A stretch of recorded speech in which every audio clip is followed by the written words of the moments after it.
இருக்கு, எவ்வளோ எக்ஸ்பெக்டேஷனோட இருக்கீங்க?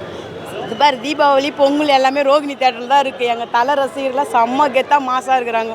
நான் இன்றைக்கி தான் ஃபீல் பண்ணுறேன், தலை ரசிகனா இல்லாமல் போயிட்டுனா அந்த ஷர்ட்டு போட முடியலையே. நார்மல் சேரீயில் வரும்போது இப்போ ரசிகர்கள்லாம் தலை ரசிகர்லாம் அந்த ஷர்ட் போட்டிருக்காங்க. எனக்கு அது மட்டும்தான் கொஞ்சம் உறுத்துது. நாமளும் ஒரு ஜென்ஸாக இருந்தோன்னா அது மாதிரி கெத்தாக காலர் தூக்கிட்டு ஷர்ட்டு போட்டு வந்துட்டு மச்சி நின்றுருக்கலாமேன்னு.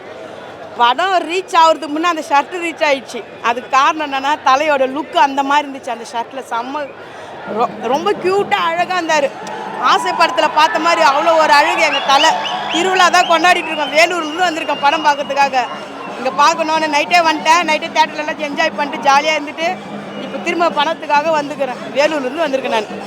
கடைசியாக 2 படம் வந்து அஜித் சாருக்கு ஒரு கதை ஓரியன்டாக நடிச்சிருந்தாரு. இது வந்து ஃபேன்ஸுக்கான ஒரு படம். உங்களுக்கு எப்படி எக்ஸ்பெக்டேஷன் இருக்கு? எப்படின்னா சாம்பார் சாதம் 2 நாள் சாப்பிட்டுட்டோம். 3ஆம் நாள் கறி விருந்து வச்சுக்கிறாரு எங்கள் தலை. அது வந்து டைரக்டர் தான் நாங்கள் நன்றி சொன்னோம். ஏன்னா அவரும் ரசிகர் இல்லையா. எங்களுடைய நாடி துடிப்பு எல்லாமே அவருக்கும் தெரியும். நாங்கள் எப்படிலாம் தலையை திரையில் பார்ப்போம், தரையில் எப்படி பார்ப்போம்னு. அதனால எங்கள் தலை செம்ம மாதம் செம்ம கெத்து பாருங்க. அந்த மாதிரி ஷர்ட்டெல்லாம் பார்க்கும்போது ஓகேப்பா செம்ம கெத்து. 2 நாள் வெறும் கஞ்சி, இன்னைக்கு கறி கஞ்சி தலையுது.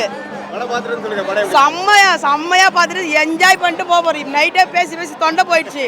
இப்போ வரும்போது தொண்டை இருக்குதா இல்லையான்னு தெரியல. பெப்ப தான்.